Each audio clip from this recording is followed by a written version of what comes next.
Okay, welcome back guys. So आज use हो रहा है AutoCAD 3D Max के लिए। रिक्वायरमेंट आई हुई है कस्टमर की और यहाँ पे सारी चीज़ें। और ये प्रोसेसर होने वाला है 12 जनरेशन का 12700 के, जो हमने अच्छे इसमें लिया हुआ है। और i7 प्रोसेसर है ये, और Z790 प्राइम मदरबोर्ड है ASUS का।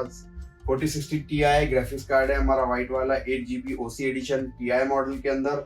P3 1 TB 1 TB NVMe है, और कॉर्सर वेंजेंस का SMPS, और डीप कूल का हमारा लिक्विड कूलर है, और एंटी स्पोर्ट्स का एयर कैबिनेट्स है वाइट कलर का बड़ा टावर वाला। सो करते हैं इसे स्टार्ट, और लास्ट में आपको मैं प्राइस भी इसकी बताऊंगा। ओके गाइस, सो यहाँ पे हम जो यूज कर रहे हैं वो मदरबोर्ड है prime Z790 wifi CSM ASUS का, और करते हैं इसे ओपन। ओके, तो यहाँ पे आप इसके बॉक्स के साथ देख सकते हो HDMI वाईफाई 6 की मिलती है, 5.0 का PSI, DDR5 रैम, जेन ARGB जेन 2 मिलती है इसके अंदर। ओके, तो आगे देखते हैं जेन 2 क्या रहती है। पीछे आप बहुत सारी चीज़ें लिखी हुई, DDR5 सपोर्टेड, प्रोटेक्शन वगैरह। और ये Z सीरीज का मदरबोर्ड है, गेमिंग मदरबोर्ड है ये। तो ये इसकी सील, तो यहाँ हम इसे करते हैं ओपन। ओके, तो ये रहा हमारा मदरबोर्ड। मदरबोर्ड को हटाते हैं, पहले साइड में करते हैं अंदर क्या क्या मिलता है हमें इसके। तो पहले आप देखोगे तो यहाँ पे हमें मिलता है वाईफाई। ओके, इसके साथ वाईफाई भी आता है। इसके नीचे अगर आप देखोगे तो 2 SATA केबल, और इसकी IO शील्ड, और साथ में NVMe के लिए नट दोनों, और यहाँ पे 2 यहाँ दिए हुए हैं और 2 एक्स्ट्रा और दिए हुए हैं। इधर आप देखोगे तो वही पुराने तौर पे CD दी हुई है, जो कि कोई काम की नहीं है, डायरेक्ट ही आप लेटेस्ट ड्राइवर डाउनलोड कर लो। और इसके नीचे दिया हुआ है कोई स्टिकर्स वगैरह, ये NVMe के नीचे लगाने के लिए रहता है। ओके, और अब देखते हैं हमारा मेन मदरबोर्ड। तो मदरबोर्ड पे तो कोई सील नहीं आई पीछे पन्नी की, बस बाहरी सील लगी हुई थी। ओके, तो ये देखो हमारा चमचमाता हुआ मदरबोर्ड। यहाँ पे आपको मिलते हैं 1 2 3 4 5 6 7 8 USB पोर्ट। 3.0 के 2 USB, बाकी तो हमारे 2.0 हैं। ऑडियो के लिए और वाईफाई के लिए दोनों दिए हुए हैं। और यहाँ पे दिया हुआ HDMI और डिस्प्ले, दोनों पोर्ट आए हुए हैं। यहाँ पे आपको 4 PCI स्लॉट दिए हुए हैं, यानी 4 ग्राफिक्स कार्ड आराम से लगा सकते हो। लेकिन मेरे हिसाब से इसके अंदर 2 से ज़्यादा ग्राफिक्स कार्ड नहीं बैठे। एक यहाँ पे मेन बैठेगा और एक यहाँ पे बैठ सकता है। और आप देख सकते हो चिपसेट के लिए कितना बढ़िया इसने कूलिंग दिया है, और कूलिंग बहुत अच्छी है इसकी। यहाँ पे NVMe के लिए अच्छी कूलिंग दी हुई है, यहाँ पे माउसपैड के लिए अच्छी कूलिंग दी हुई है। साथ में 4 रैम स्लॉट मिल जाते हैं। यहाँ पे आप देखोगे 64 पिन का बोर्ड, और यहाँ पे 3.0 का USB के लिए, मदर कैबिनेट के लिए, और 4 इसके अंदर SATA पोर्ट मिल जाते हैं। और 1 2 3 यहाँ पे NVMe स्लॉट मिल जाते हैं, जिसमें से शायद मेरे हिसाब से जेन 4 जो है PCI 4 ये रहा। बाकी सब मेरे हिसाब से जेन 4 ही है। और सेल्स के लिए सेल माउस पैड मिलता है हमें, सेल माउस सेल मिलता है। बाकी यहाँ पे CPU आउटपुट है, AIO पंप जो हम यूज़ कर रहे हैं उसके लिए, और CPU फैन है। यहाँ पे आप देखोगे तो RGB हेडर भी है, ARGB हेडर भी है। और यहाँ पर भी आप देखोगे तो दूसरा ARGB हेडर, और यहाँ पर भी ARGB हेडर। ओके, तो ये रहा पूरा अनबॉक्स मदरबोर्ड का। अब बढ़ते हैं हमारे प्रोसेसर की तरफ। ओके, तो ये हमारा प्रोसेसर है i7 12700K LGA 1700 चिपसेट के साथ। यहाँ पे आप इसका सारी डिटेल है, इसका सीरियल नंबर, प्रोडक्ट कोड वगैरह सारी चीज़ें अवेलेबल है। और कुछ ज़्यादा कुछ है नहीं, इसके साथ फ़ैन भी नहीं आता है। फ़ैन नॉर्मली है कि आपको लिक्विड कूलर की ज़रूरत पड़ेगी या फिर कॉपर कूलर की ज़रूरत पड़ती है, जो कि बड़े बड़े आते हैं। और काफ़ी ज़्यादा हीट भी होता है प्रोसेसर। अंदर क्या क्या आता है पहले वो देख लेते हैं। अंदर तो कुछ खास है नहीं, और पुट्ठा भी कुछ खास नहीं बनाया इन्होंने। i7 का स्टिकर है जो कि कैबिनेट पे लग जाएगा। गाइड है, गाइड के कुछ लेना देना नहीं। यहाँ पे आप देख सकते हो प्रोसेसर कितना सही दिया है इसने, 12700K, बढ़िया सा प्रोसेसर है।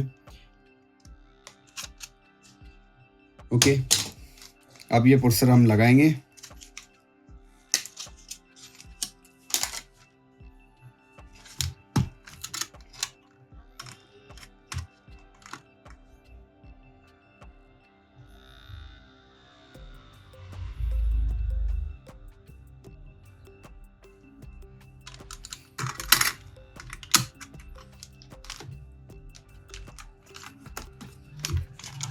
ओके गाइस, तो हमारा प्रोसेसर लग गया है। अब लगाएंगे हम इसके अंदर NVMe।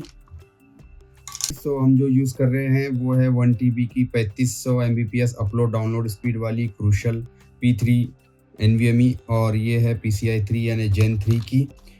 ओके, यहाँ पे Gen 4 मदरबोर्ड है, हम Gen 3 की NVMe लगा रहे हैं। और यहाँ पे हम करते इसे ओपन। पहले तो एक्चुअली ओपन थी, ये ओपन नहीं थी एक्चुअली, सील भी ज़्यादा कुछ खास है नहीं। तो ओके, ये रही हमारी NVMe। यहाँ पे इसके साथ एक नट आता है जो कि क्रूशल ही देता है NVMe के लिए नट। और यहाँ पे आप देख सकते हो P3 PCI 3.0 M.22280, और इधर साइड से आप देखोगे तो 1000 GB P3 M.22280 NVMe। लगाते हैं इसे।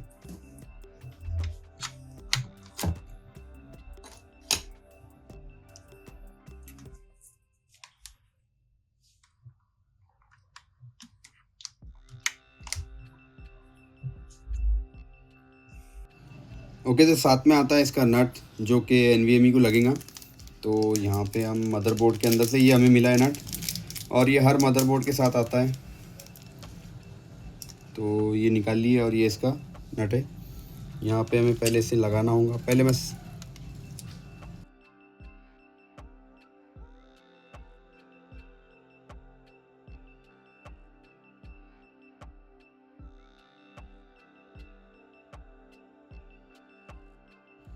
ओके, तो ये इसके नीचे आती है हीट सिंक की पट्टी, यानी NVMe अगर गर्म भी होती है तो ये इसे संभाल लेती है, यानी लिक्विड का काम कर, यानी हीट सिंक पट्टी बोलते हैं इसे। हीट सिंक यानी हीट सिंक पेस्ट वगैरह सारी चीज़ आती है इसमें, और ये हीट अप नहीं होने देती है ज़्यादा NVMe को। तो यहाँ पे इसको आराम से लगाएंगे। ऐसा कुछ होता नहीं है कि शॉर्ट हो जाएंगी या कुछ हो जाएंगी, ऐसा कुछ भी नहीं होता है इसके साथ।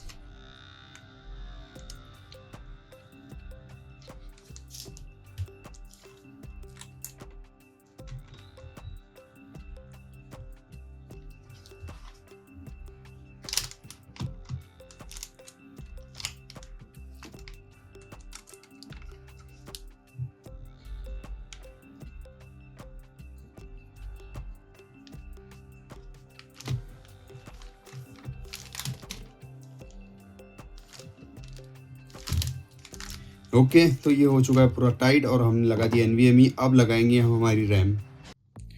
ओके, तो जो रैम हम यूज़ करने वाले हैं वो 32 GB 5200 mAh की DDR5 vengeance DDR5Q Intel XPG ready, sorry जो भी लिखा हो बता दिया मैंने। और यहाँ पे इसका सीरियल नंबर वगैरह आप देख सकते हो, सारी चीज़ें इसके ऊपर दर्ज है। और ये है सील पैक, और DDR5 वेंजेंस। करते इसे ओपन। बहुत अच्छी रैम आती है वेंजेंस की, और 5200 मेगाहर्ट्ज़ DDR5। ओके, तो मिलती है गाइड्स वगैरह सारी चीज़ें, कुछ खास है नहीं, वो ढूंढना पड़ेगा। ओके, यहाँ रही है रैम, और रैम के साथ ही बहुत बढ़िया रैम आती है ये। और ये RGB वगैरह रैम है नहीं, लेकिन बहुत ही कूल रैम, और इसके अंदर हिट से पेस्ट वगैरह सारी चीज़ें लगी हुई रहती है। तो लगाते हैं इसे।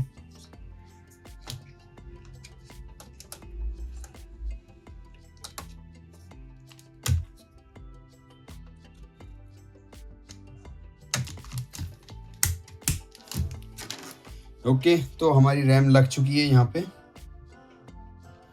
ओके गाइस, तो हम जो यूज़ कर रहे हैं कैबिनेट वो है एंटीस्पोर्ट का 611 एयर, और इसके अंदर बहुत सारी चीज़ें मिल जाती है क्योंकि एक बड़ा कैबिनेट है। फ्रंट में 3 फैन और बैक में 1 फैन मिल जाता है। 4 फैन के साथ ये कैबिनेट आता है। तो करते हैं इसे ओपन।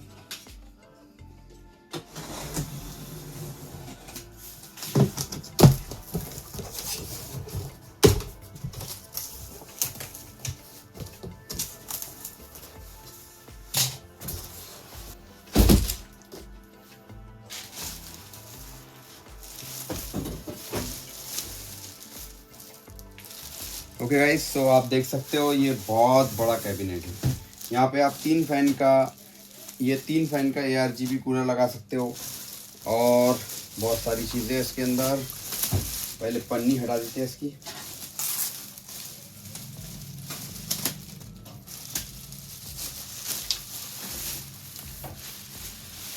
लुक में आप देख सकते हो बहुत ही तगड़ा लुक है इसका। और अभी तक के जितने मैंने कैबिनेट दिया हूँ उससे काफ़ी तगड़ा लुक है। आप देख सकते हो केबलिंग तक के मैंने बहुत सही करी हुई है, और अंदर तक के अगर केबलिंग के लिए कोई छेद नहीं छोड़ा हुआ है, बल्कि प्लास्टिक के रबर के बॉक्स लगे हुए हैं। फ्रंट में आप देखोगे तो 3 फैन ARGB फैन, पीछे में एक ARGB फैन, और इस फैंस को आप मदरबोर्ड से इजीली क्लोज कर सकते हो। कोई भी अपनी वीडियो में नहीं बताता है कि किस तरीके से क्या होने वाला है। ओके, तो मैं बताता हूँ कि इसके अंदर क्या क्या होता है। और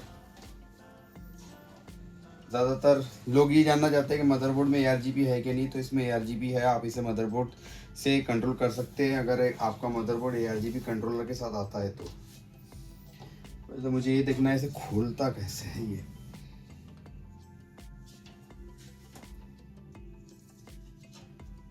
ओके गाइस, तो आप देख सकते हो। ओके, तो यहाँ पे जो है ना इसका लॉक लगा हुआ है, यहाँ से ही एक्चुअली आप इसे खोल सकते हो। इसके अंदर कोई नट नहीं दिए इन्होंने, बस ऐसा उठा लेना है इसे अंदर दबा के। और यहाँ पे इन्होंने इसके बहुत, इन्हें ऐसा रबर के नहीं है ये, एक्चुअली प्रॉपर दिए हुए इन्होंने, लोहे के शायद ये। तो यहाँ पे ये इसके अंदर फिट हो जाता है। ओके, तो ये कांच हमारा,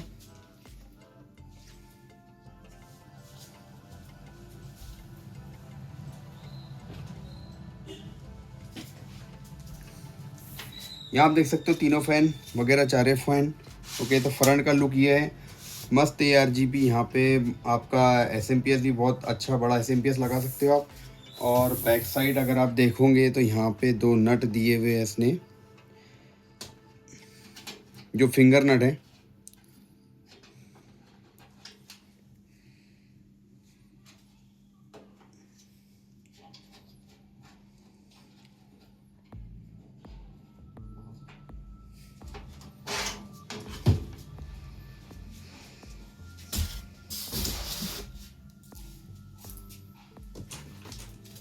पीछे के साइड मिलती है हमें गाइड, तो यहाँ पे हमें बहुत सारी चीज़ें मालूम हो जाती है, लेकिन गाइड बाद में मालूम होंगी कि जल्दी पता नहीं चलता है कि कैबिनेट को खोलना कैसा है। तो ये रहा ARGB हेडर इसका, और यहाँ पे सारे कनेक्शन दिए हुए हैं। साथ ही में केबल मैनेजमेंट के लिए बहुत सारी जगह दी हुई है, और एक बढ़िया सा कैबिनेट है ये। यहाँ पे आप देख सकते हो कि इसके साथ इसकी टाइल्स वगैरह 7-8 टाइट दी हुई है इन्होंने, और पोंछने के लिए कपड़ा है। और यहाँ पे कुछ उन्होंने क्लिप भी दी है मैनेजमेंट के लिए, और यहाँ पे अलग अलग तरीके के नट है इसके। और यहाँ पे देखोगे 3.0 के लिए, USB के लिए, तो यहाँ पे देखिए आप 3.0 के 2 USB मिलते हैं, एक नहीं 2 USB मिलते हैं। और हेडफोन के लिए कुछ इन्होंने यहाँ दिया हुआ, हेडफोन तौर पे बनाया हुआ। सॉरी, ये स्टार्ट बटन है, ये पावर बटन है। ओके, तो यहाँ पे हम इसके कनेक्टर भी चेक कर लेते हैं। यहाँ पे इसने दिया हुआ है पावर LED, ऑडियो, और इसके अलावा और कुछ है नहीं। तो ये रिस्टार्ट का बटन नहीं होगा, LED कंट्रोल के लिए बटन होने वाला, LED कंट्रोल का ही बटन होने वाला है ये। ओके, तो करते हैं हम असेंबल इसे। ओके, तो करते हैं हम मदरबोर्ड इंस्टॉल। ये आई हुई थी इसके साथ IO शील्ड, इसके साथ सारे ऐसी कटिंग दी हुई है। इतना अच्छा मदरबोर्ड देने के बाद IO शील्ड देना बहुत चीप लगता है। IO शील्ड देने से अच्छा मदरबोर्ड को ही उन्होंने IO शील्ड बना के देना था। बहुत ज़्यादा चीप लगता है ये कि एक सड़ी हुई पट्टी लगाते बैठो।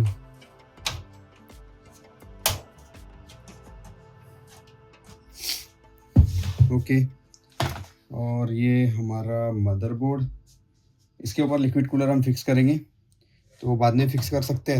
ऐसा नहीं है कि इमरजेंसी में हमें फिक्स करना है। तो पहले हम मदरबोर्ड ही अटैच कर लेंगे। इसके सारे नट्स देख लेते हैं कहाँ कहाँ हमें ज़रूरत पड़ने वाली है।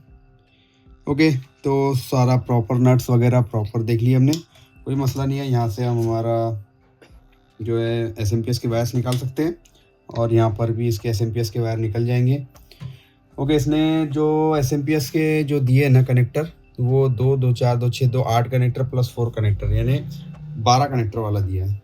ओके, तो करते हैं इसे स्टार्ट और चालू करते हैं।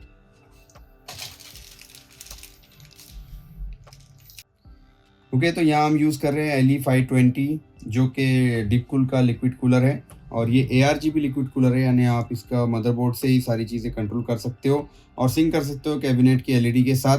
तो यहाँ पे करते हैं इसे ओपन। डीपकूल का ये बहुत अच्छा लिक्विड कूलर है, आपको जो बजट में मिल जाता है। यहाँ पे इसकी पैकिंग भी बहुत अच्छी आती है और यहाँ हम इसे खोल लेते हैं। ओके, तो ये देखिए पूरा वाइट कलर का है, ये फैंस वाइट और साथ आई है गाइड्स। इसकी बहुत ज़रूरत पड़ती है, काफ़ी टाइम इसकी ज़रूरत पड़ती है। ये लिक्विड कूलर ही ऐसी चीज़ है जिसे लगाना बहुत मुश्किल है। ओके, ARGB हेडर आप देख सकते हो यहाँ पे।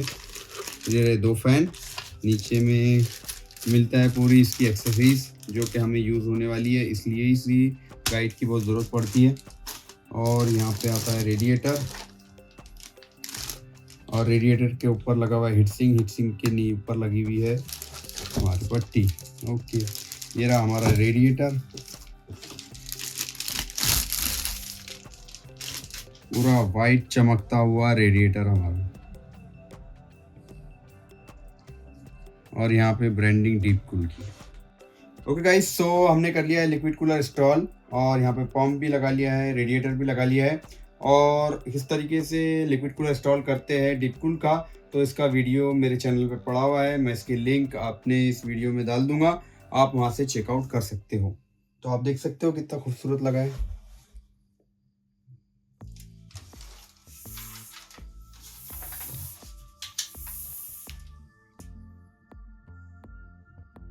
ओके गाइस, सो हम यूज़ कर रहे हैं कॉर्सियर का 750 वाट ब्रॉन्जो सर्टिफाइड SMPS, और क्योंकि इसके अंदर 4060 ग्राफिक्स कार्ड है प्लस i7 का 12 जनरेशन है, तो हमें 750 वाट ही ज़रूरी है।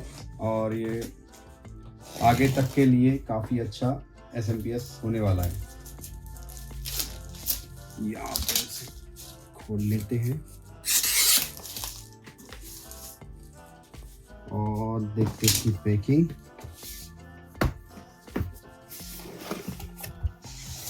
ये रहा हमारा SMPS, के साथ आती है सेफ्टी एंड कंप्लेंट्स इंफॉर्मेशन, बहुत सारी चीज़ें लिखी हुई आती है, ज़रूरी भी है वो।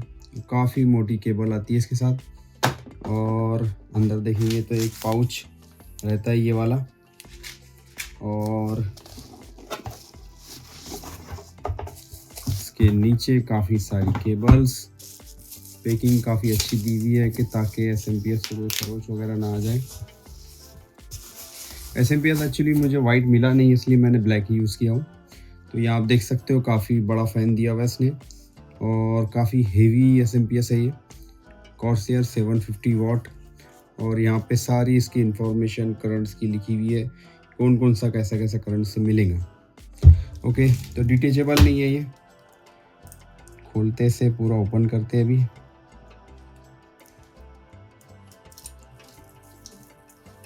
ये रही हमारी पूरी केबल्स, 24 पिन्स यहाँ पे लगी हुई है, प्लस SATA केबल से काफ़ी सारी SATA cables, 1 2 3 SATA cable, plus पाटा केबल 2, एक DVD वगैरह के लिए जो लैपटॉप DVD रहती है उसके लिए रहती है, और 8 पिन कनेक्टर हमारा PCI यानी ग्राफिक्स कार्ड के लिए। और यहाँ पे हम देखेंगे तो SMPS के लिए क्या दिया है इसने। SMPS के लिए दिया है 2 2 4 2 6 पोर्ट का, और यहाँ पर भी 6 पोर्ट का CPU, दोनों पे CPU लिखा हुआ है। यहाँ पे लिखा हुआ आएगा CPU हम 4 इसमें के ले लेंगे, और बाकी एक पूरा का पूरा कनेक्टर हम इससे लगा देंगे। ओके, करते हैं इसे अटैच।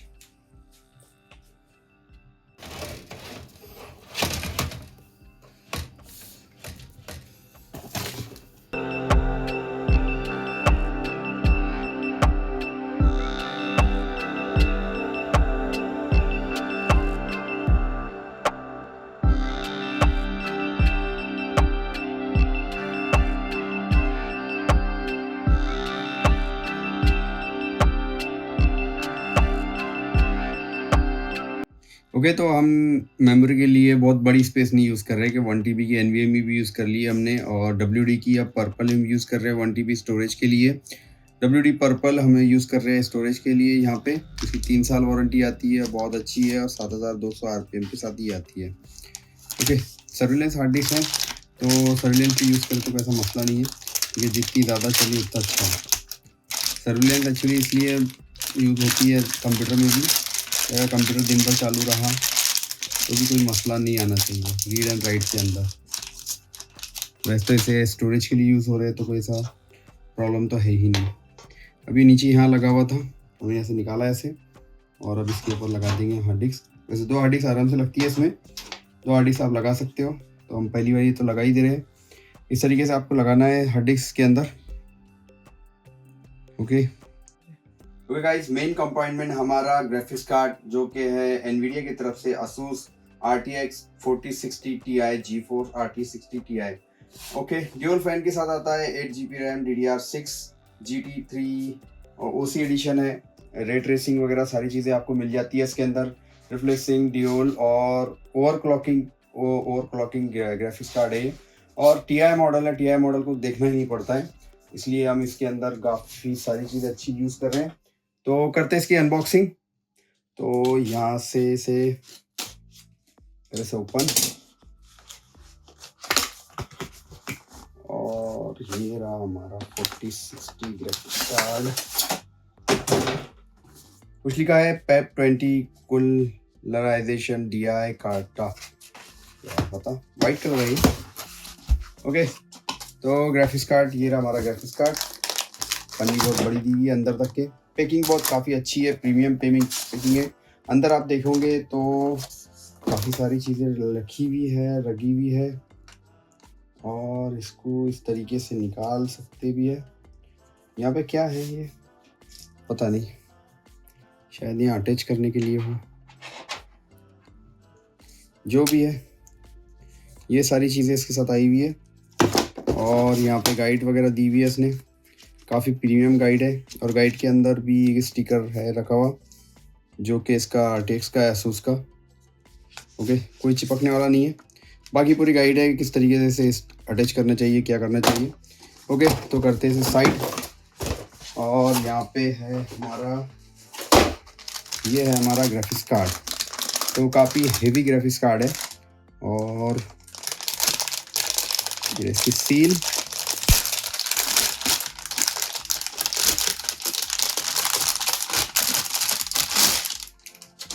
ओके, तो ये रहा हमारा ग्राफिक्स कार्ड। काफ़ी सारी पन्नियाँ लगी हुई है इसको, और पीछे से भी आप देख सकते हो, बैक साइड बहुत अच्छा है। यहाँ इसका सीरियल नंबर वगैरह लिखा हुआ है, सारी चीज़ें। फ्रंट में देख लेते हैं तो क्या क्या मिलता है हमें। पहले मिलता है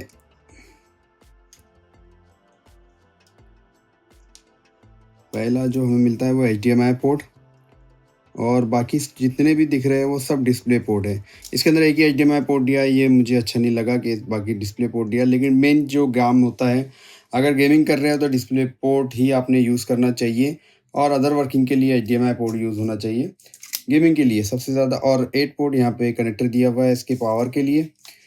ड्यूल फैन दिए हुए हैं, बहुत सारी चीज़ें, स्टिकर्स वगैरह लगे हुए हैं, लेकिन ये स्टिकर हम अभी नहीं निकालेंगे, जब कस्टमर को देंगे तब निकालेंगे। बाकी RGB वगैरह लाइट होना चाहिए था यहाँ पे, काफ़ी अच्छा लगता था। फिर भी देखेंगे हम इसे चालू करके किस तरीके से शो करता है ये ग्राफिक्स कार्ड। ओके, तो करते हैं इसे अटैच।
ओके गाइस, तो हो चुका है हमारा कंप्लीट ये पीसी i7 12 जनरेशन के जो GeForce का RTX 4060 Ti। और आपको केबल मैनेजमेंट यहाँ पे कैसा लग रहा है हमें बताना ज़रूर। 1 TB हार्ड डिस्क हमारी नीचे लगी हुई है, NVMe यहाँ लगी हुई है, पूरा प्रॉपर हमने फिटिंग कर चुके हैं। लिक्विड कूलर हमारे फिटिंग कर चुके हैं। लिक्विड कूलर का वीडियो हमारे चैनल पे पड़ा हुआ है, किस तरीके से आप इंस्टॉल कर सकते हो वो भी सारी चीज़ें। और ये सारा हमारा कंप्लीट हो चुका है, तो करते हैं इसे स्टार्ट। बिस्मिल्लाह। ओके, तो आप देख सकते हो पूरा इंस्टॉलेशन वगैरह कलरिंग इस तरीके से हुई है। पूरा मैंने सिंक कर दिया हूँ सारी चीज़ों को।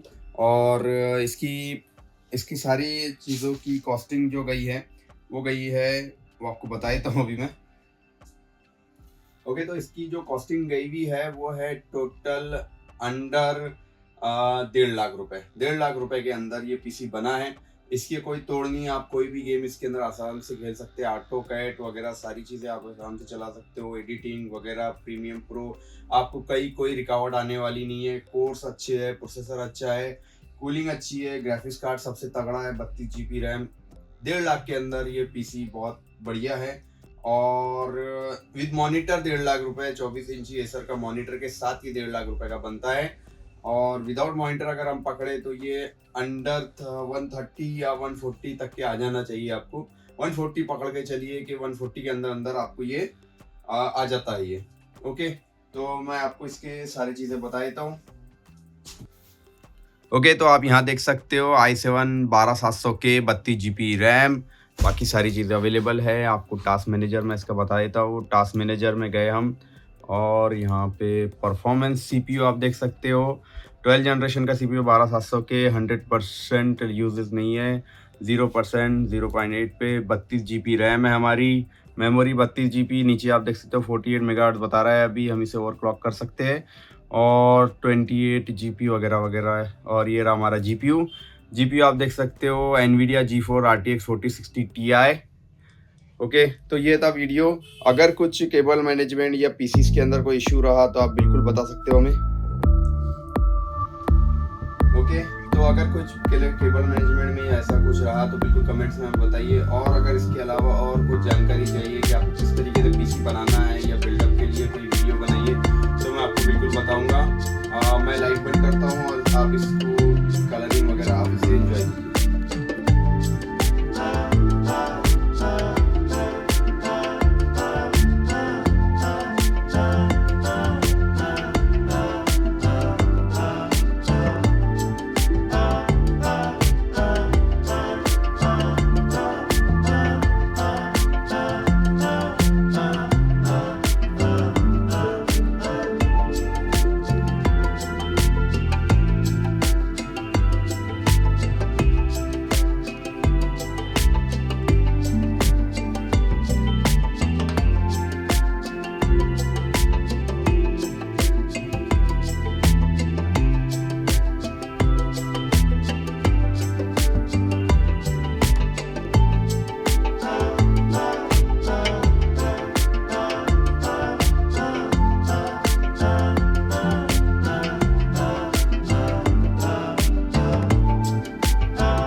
गाइस, कुछ भी आपकी कमेंट्स रही तो बिल्कुल कमेंट्स कीजिए। और ये था हमारा सेटअप आज का।